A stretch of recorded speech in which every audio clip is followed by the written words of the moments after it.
qonşu. Ay, digər də, başlayırıq. Nə kino edelə?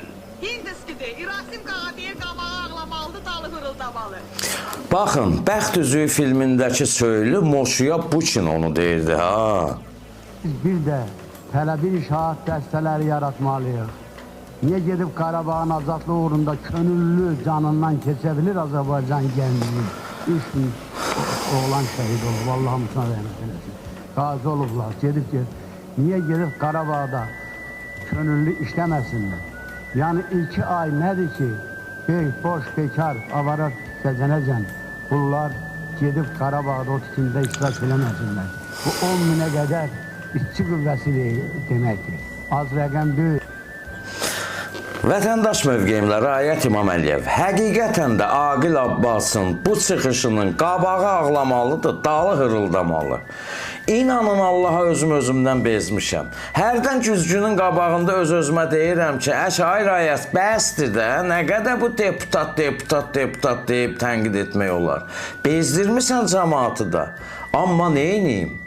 Nə məmuru, nə müğənnisi, nə həkimi, nə aktyoru, heç biri bu deputatlar qədər danışıb. Nə bizi əsəbləşdirirlər, nə də güldürürlər. Ləyaqətli deputatlarımız çoxdur. Amma bilmirəm o Milli Məclisin giriş qapısındandır, ya zalındandır. Elə bil nəsə var, cadulanıbmı, tilsimlənibmi, bilmirəm.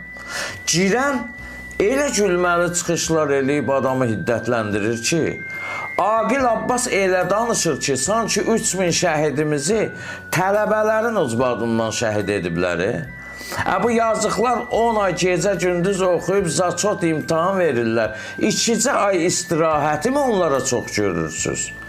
Veyil gəzirlər, sözə bax, haqlarıdır da Aqil müəllim.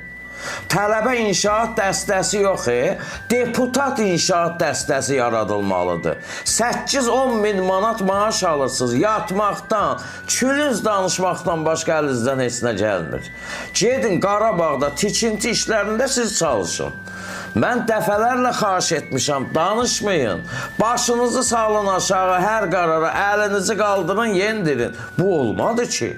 Biri biletə bilət deyir, biri Amerikaya əbiş deyir, biri deyir uşaq pulu tənbəlləşdirir, biri deyir arvad sözü yığışılmalıdır, biri deyir gilas almağa pulum yoxdur, biri əjdaha başı göstərib 7 başlı əjdahadan danışır, biri deyir göyərçin yemləyən cərmələnməlidir, biri deyir su vedrə ilə ölçülür, biri heç üzündən oxuya bilmir, biri prezidentin çıxışında yatır, bəstirin də ayıbdır axı.